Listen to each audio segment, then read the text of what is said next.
Ова се петочните попладневни вести на Слободен печат. Еве што е ново кај нас и во светот.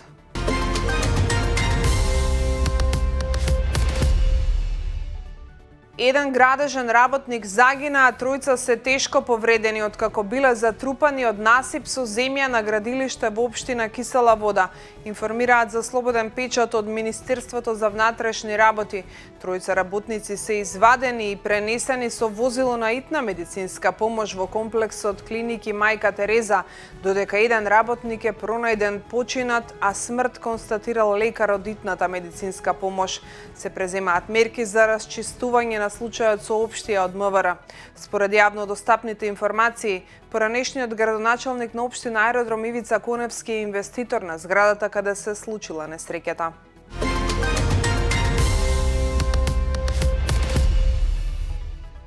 Обвинителството за гонење организиран криминал информира дека се уште трае координираната акција која започна синоќа за дистрибуција на медицински средства користени при естетски зафати. Претресите уште траат и се спроведуваат на повеќе локации низ државата. Неофицијално се работи за увезени ботокси и филери од Турција, Србија и Кина, кои што немале одобрение од надлежен орган, немале упатство и немале налепници. Случајот е изненадување за македонската јавност, затоа што изминатите години стручните здруженија за дерматологија и за пластична хирургија алармираат дека треба да се сузбијат фризерките и приучените што со курс од една недела боцкаат низ станови во козметички студија, а чии реклами го преплавија Инстаграм. Наместо тоа се случи доктори да паднат поради сомнеж дека аплицирале нерегистрирани материјали.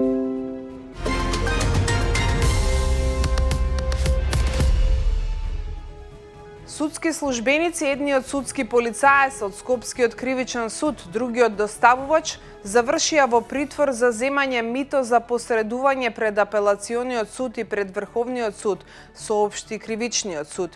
Тие всушност требало да средат за пресуда од 1 година, која што била изречена пред Скопскиот кривичен суд во трајање од 1 година за неовластено производство на оружје.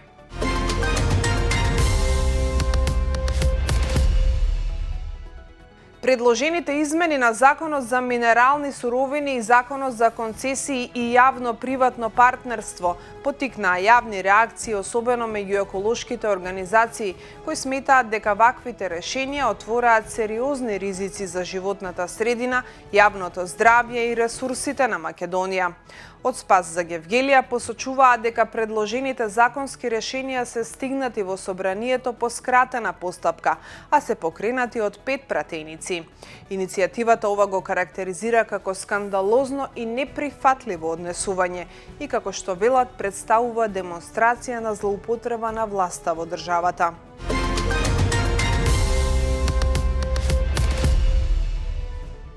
Кога студентите се запишувале на втор и трет циклус, требало да проверат каде се запишуваат, вели министерката за образование и наука Весна Јаневска за случајот на Филозофски.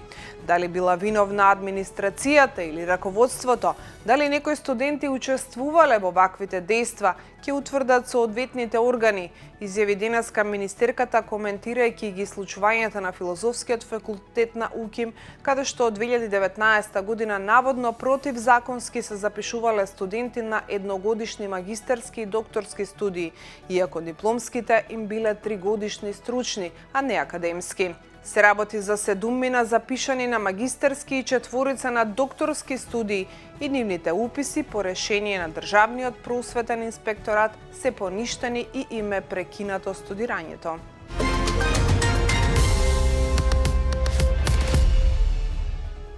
Председателката Гордана Силјановска-Давкова му ја честитала победата на парламентарните избори во Бугарија на лидерот на Прогресивна Бугарија Румен Радев и остварила телефонски разговор со него во кој му посочила дека сака пријателски и конструктивен однос меѓу двете земји. Во Бугарија минатата недела се одржаа 8-те поред парламентарни избори во период од 5 години, на кои коалицијата Прогресивна Бугарија, предводена од Румен Радев, освои 44,9% од гласовите.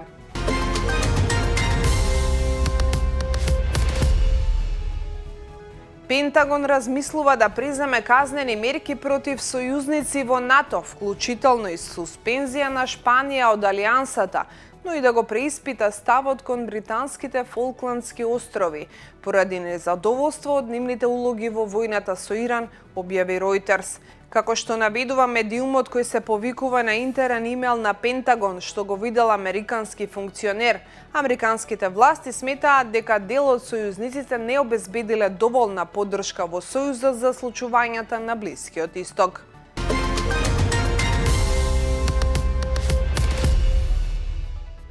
Неуспехот на Европската Унија да го санкционира Израел за неговите воени акции во Газа и Либан го подкопува нејзиниот колективен кредибилитет и легитимитет во одбраната на Украина од руската инвазија, предупреди шпанскиот премиер Педро Санчес. Санчес отворено ја критикуваше Европската Унија и во исто време ја осуди, како што изјави тој за двојните стандарди на Унијата за незината подготвеност да ја казни Русија, но и незината неподготвеност да го стори истото со Израел, објави Euronews. Ова беше се во денешното издание на Попладневните вести. Имајте убав викенд, од понеделник се гледаме повторно. Пријатно!